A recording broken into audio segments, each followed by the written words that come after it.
Queue కట్టి ప్రభుత్వాన్ని తిడుతున్నారు, నన్ను తిడుతున్నారు, అతన్ని పరామర్శిస్తున్నారు. ఏమైంది అధ్యక్ష? అతను కాలు పోయిందా, కన్ను పోయిందా, చేయి పోయిందా? ఆ స్पेशल प्रिविलेज मांगे तो ये सरकार में नहीं मिलने वाले। मैं जब तक मैं कुर्सी में रहता हूं तब तक नहीं देता हूं। నమస్తే, వెల్కమ్ టు ఆదాన్. నేను బాపయ్య. డిసెంబర్ 4వ తేదీ ఏ ముహూర్తాన రిలీజ్ అయిందో కానీ పుష్ప 2 సినిమా ఆ రోజు నుంచి ఈ రోజు వరకు చర్చనీయాంశంగానే ఉంది. వార్తల్లో ప్రధానాంశంగా ఏదో ఒక విధంగా నలుగుతూనే ఉంది.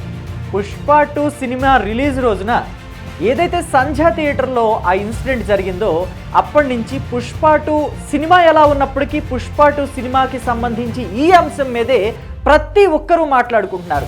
ఆ రోజు థియేటర్లో తొక్కిసలాట జరగటం, ఆ తొక్కిసలాటలో రేవతి అనే మహిళ చనిపోవటం, ఆమె కుమారుడు హాస్పిటలైజ్ అవ్వటం, ఇప్పటికీ ఐసీయూలో చికిత్స పొందుతూ ఉండటం వెంటిలేటర్ మీద, ఇవన్నీ కూడా రోజు రోజుకి వార్తలు సోషల్ మీడియాలో నలుగుతూనే ఉన్నాయి.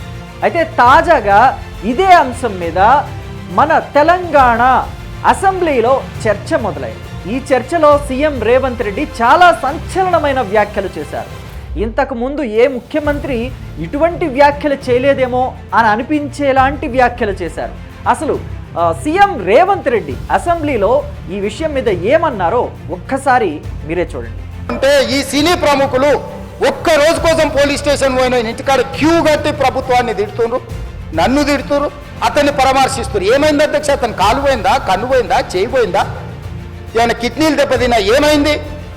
అతన్ని ఇంతమంది సినీ ప్రముఖులు పరామర్శించారు, కలిసిండ్రు, అభినందించారు. కానీ ఆ పిల్లగాన్ని కనీసమన్నా పరామర్శించడానికి సినీ ప్రముఖులు ముందుకు రాలేదంటే సినిమా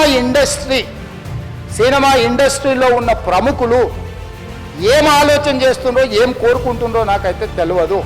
చూశారు కదా, కన్ను పోయిందా, కాలు పోయిందా, చెయ్యి పోయిందా, లేకపోతే కిడ్నీలు పాడయ్యాయా, ఏమైందని చెప్పేసి అల్లు అర్జున్ని అంతలా పరామర్శిస్తున్నారు ప్రతి ఒక్కరూ వెళ్ళి ఇండస్ట్రీకి సంబంధించిన వాళ్ళు అని చెప్పేసి సీఎం రేవంత్ రెడ్డి సూటిగా ప్రశ్నించారు సినిమా ఇండస్ట్రీ మొత్తాన్ని కూడా. అయితే ఆయన చెప్పిన దాంట్లో నిజం లేకపోలేదని చెప్పేసి చాలామంది సోషల్ మీడియా వేదికగా కూడా ఇప్పటి వరకు అనేక మంది ప్రశ్నలు సంధిస్తూనే ఉన్నారు. ఇంతమంది వెళ్ళి అల్లు అర్జున్ని పరామర్శించిన సినీ ఇండస్ట్రీ ప్రముఖులు, హీరోలు కావచ్చు, దర్శకులు కావచ్చు, నిర్మాతలు కావచ్చు, ఇంకా ఇతరత్ర ప్రముఖులు కావచ్చు, మొత్తం మూకుమ్మడిగా వెళ్ళి అల్లు అర్జున్ని పరామర్శించారు. కానీ శ్రీతేజ్ని ఒక్కళ్ళు కూడా వెళ్ళి పరామర్శించలేదు అని సోషల్ మీడియా వేదికగా విపరీతంగా ట్రోలింగ్స్, ప్రశ్నలు వేసిన తరువాత కాలంలోనే అల్లు అరవింద్, మెగా ప్రొడ్యూసర్ అల్లు అరవింద్ గారు వెళ్ళి పరామర్శించిన విషయాన్ని మనం చూసాం.